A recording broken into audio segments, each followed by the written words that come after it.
Guys, it's Sarah, and today we are going to talk about all the books that I read in the month of September. It was a little bit of a slower month for me personally, of how much I read, but September was a pretty busy month as well. We did go on our BookTube Besties trip, which was the highlight, definitely, and it was just so much fun. But definitely didn't read a whole lot on that trip at all. And the rest of the month was just kind of a little up and down. I really found myself just not reaching for books as much as I would normally do. And I also was doing Series September, which I hosted with my friend Krista from Books and Jams. And I got one bingo. I got one. But yeah, I don't know. So I'm going to talk about the books that I read. I definitely was in a little bit of a mood for a couple of these, and then I'll talk about the books that I did read for our bingo. I also have some DNFs. Okay, so I went on a little bit of a kick of reading books about the FDLS. And I realized I started reading one of them, and then I realized I have a couple more on my shelves that follow the same group. So it'd be kind of fun to read these books back to back and then watch the Warren Jeffs documentary on Netflix, which I haven't done yet, but I do plan to do that this weekend, I think. So I'm going to talk very, very briefly about these, just really quick, because I do plan to do a video after I watch that documentary about these books in particular and about the documentary as well. So that will be coming up sometime in October. But I did read 3 books off my shelves that have to do with the FDLS. These are all nonfiction, all written by women who escaped that polygamous cult. So the first one I have is Breaking Free by Rachel Jeffs. This is one of Warren Jeffs' daughters. So I read that one. I read Escape by Carolyn Jessup, and she was married to one of the bigwigs in the FDLS as well. And then I have The Witness Were Read by Rebecca Musser, and she was very integral in the trials of Warren Jeffs and kind of bringing him to justice. So 3 women, and I could actually, as I was reading these books, I was noticing that they're talking about some of the same people. So when people would get mentioned in another book, I'm like, oh yeah, I just read about that person in this one. So that was really interesting for sure. And I kind of knew who they were talking about. I listened to all of these on audio. I will say the best one was Escape, but it wasn't read by the author. These 2 were. The authors wrote or read these books. This one was narrated by an audiobook narrator. So definitely this one was a little bit better just because it was a professional doing it as far as the audio goes. But all 3 were really interesting, and they all went into different types of things, which I'll talk more about in depth later. But I did read all 3 of these, and I gave all of them 4 stars.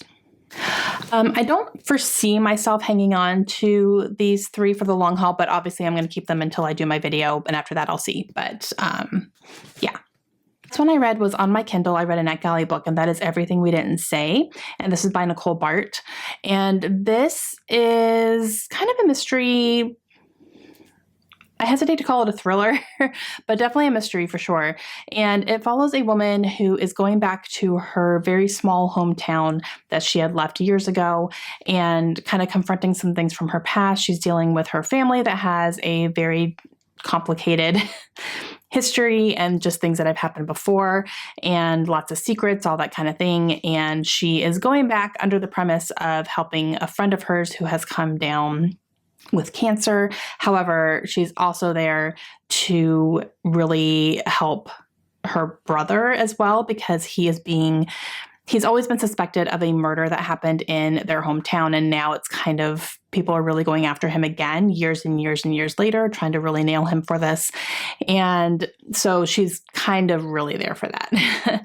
Now, this had the promise in the beginning of a podcast element, but that didn't really ever come to fruition. So I was a little bit disappointed in that. In the beginning, I was kind of promised a podcast, but that never really happened.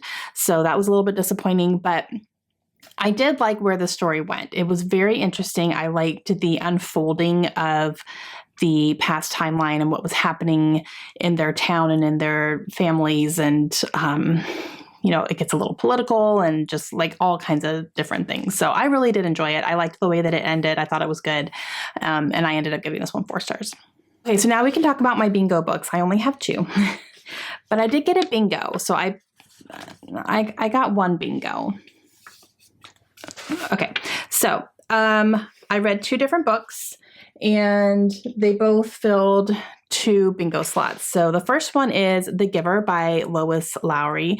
Now this one was for Get It Started, which is start a new series, and also Out of the Box because this is a kind of a classic and I don't read classics all that often. I guess it's going to be more of like a modern classic, but I loved this. I loved it. I gave this 5 stars. I thought it was fantastic. And I used a bunch of book darts in it as well. So that was fun. Like a bunch of book darts.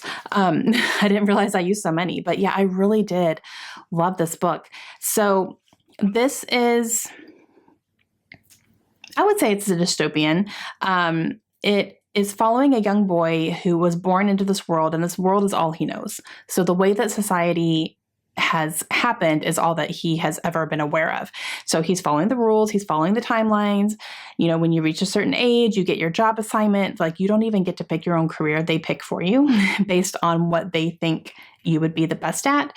And so he's waiting for his job assignment and he ends up getting something very unusual. And so you see him dealing with that as well, because it's not something that happens very often. And so you're seeing him navigate that and dealing with the people around him because it affects his relationships. And then you slowly see him start to kind of realize how things used to be versus how they are now and how maybe unfair things are now. And how much he didn't realize that society is being controlled. And so it was really, really interesting. And I loved it. I really did. I read through it pretty quickly. And again, lots of book darts, gave it 5 stars. I know that this is a series. I don't know that I'm going to read the rest of them, to be honest. I feel like this ended and I was good with where it ended. And I don't know. So if I ever pick the other ones up, it's a possibility, I guess, maybe, but I'm not dying to, if you will. So this one I'm definitely keeping on my shelves. And it was a book that was sent to me for a book exchange from Krista, I think last year. So yeah, awesome. Okay, and the second book that I read was The Toll by Neil Shusterman. So this one was the middle square, which is That's a Wrap. I finished a series. This is the 3rd book in a trilogy. And so I also was able to cross off Three's a Crowd because trilogy book. And I really liked this. And I would say that's an unpopular opinion, but this does have a 4.2 on Goodreads. So like it actually does have high ratings on Goodreads. But I have seen a lot of booktubers not really enjoy this book or just say that they were disappointed in it. And I guess I kind of get it, but my reading experience with this was great. I really had a good time reading this. I read it pretty quickly, even though it's a 600-page book. And I did put it down during our trip. I did not take this on the trip with me. So like right before the trip and then right after the trip, I read it and I just really enjoyed it. I thought it was great. So we are continuing with things that have happened. There's a little bit of a time jump. So it time jumps a little bit after what happens at the end of Thunderhead. So I can't really go into all that, but there is like a several year time jump. And so you're seeing how society has adjusted, if you will, and what is happening after the stuff that happened. So I can't really go into those details, obviously, but I did really enjoy this. I love the characters in this book. There were a couple of characters that were introduced in this book that I felt like weren't really necessary, and they kind of distracted from the plot point. Like, I think those characters could have been eliminated. This could have been a little bit shorter, and it would have been fine. They really had nothing to do with the storyline. So I didn't really understand why they were in there, but that's fine. And yeah, I liked it. I liked where the story went. I liked the ending. And I had a really good time reading it. So I did give it 4 stars because I was noticing that there wasn't as much action in this book as the first 2. The first 2 had action scenes that were like action movie level scenes. And so there's a little bit of that in here, but not as much. And so I definitely, for a 625-page book, I was missing that. Just the amount. There was like 2 or 3 in here. So I definitely wanted more of that. So that's one thing I will say. So between that and then some extra characters that just didn't really add to the story at all, and I felt were just kind of in the way. I did give this 4 stars, but I did really enjoy it. I really love this series. I thought it was great, and I finished the series. Definitely going to keep this one on my shelves because I do have the other 2 books, so keeping this series, and then I'm excited to get the short story collection that's coming out, I think in November, called Gleanings. That one's on my wish list, so I will definitely plan to be picking that up at some point as well. Okay, so I DNF'd 3 books. That was another thing that happened in September. I was kind of DNFing. I was like, I don't have time for this. I'm a little bit into it. I'm not enjoying it. Put it down. So the first one was a library book, and I ended up getting Hyde by Kiersten White. And this was a short book, so I thought it was something that I would be able to get through really quickly. And I was curious about it. Kiersten White and I've only read one of her books, but I've been interested in a lot of them. And the one book I read was just fine. And so I was like, well, if I'm interested in any of her other books, it's going to be Hyde, right? So I decided to give it a try, but I got it from the library because I wasn't sure. It has not been getting good reviews at all. So I just wasn't sure about it. But abandoned amusement park and a game inside, like that has my name all over it, right? Guys, I was so bored. I got halfway through the book. I got halfway through the short book and I was bored. I did not care. I didn't care about the characters. I didn't care about what was happening. It seemed like it was trying to be creepy, but I was not creeped out at all, not even a little bit. And I was like, you know what? I'm good.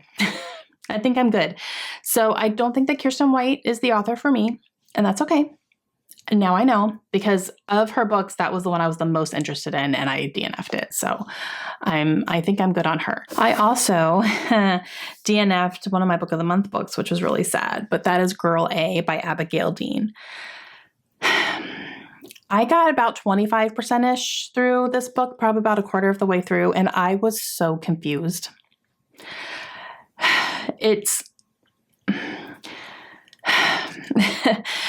This time jumps so much that I was reading, at any given time I was reading something, I'm like, I don't know what timeline we're in right now. I don't know what frame of reference, like there's no frame of reference here for me. So this follows a girl who escapes a house of horrors, and it's her going back because I believe the mother of that family died. I can't even tell you if she was biological. I think she might have been, but the mother dies and leaves some stuff to her and the kids and the other kids that were in the house. And so she's confronting her past, blah, blah, blah, all that kind of stuff. Got it. I was just so confused. Like when we were in scenes that were in the house, obviously I knew we were in the past timeline, but then it would jump to her brother's perspective, and then it was all over the place. I'm like, and in any given chapter, we would be in 3 different timelines. And I was just I had the hardest time following it. And I was only 25% through. I was like, I can't do this for an entire book. I have no idea what's even really going on. So this was a fail for me. And I DNF'd it, unfortunately. I wasn't enjoying my time. So, yeah, makes me sad. And since I DNF'd this one, obviously I'm going to be putting this one up on Pango for sale. And then the last one I DNF'd is going to be another thing where I just don't think that this is the author for me. And I DNF'd one of my most anticipated books of the year. It was on my list. And that's The Long Weekend by Gillian McMillan. So I got about a quarter of the way through this one too, actually. So I gave it a good shot, but I, again, was mixing up characters consistently. So this one follows 3 women who are going on this long weekend vacation that they take with their husbands every single year. And one of the spouses ends up not going because her husband passed away. And so these other 3 couples are going. The women go ahead of the men. All the men had something come up last minute, so they were going to meet them out there. And then when they get there, they get this message from the other woman that one of their husbands is going to die.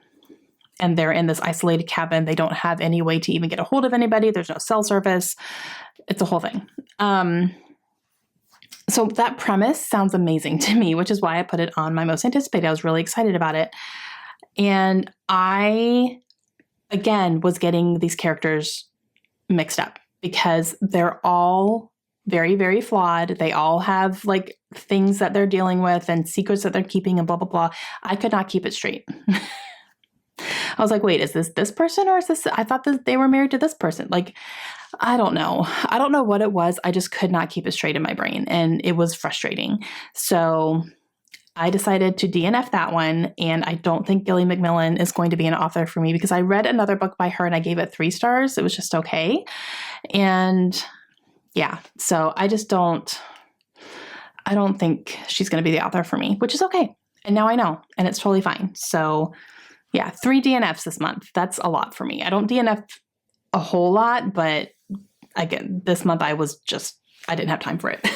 Okay, so those are the books I read. Finished 6, DNF 3.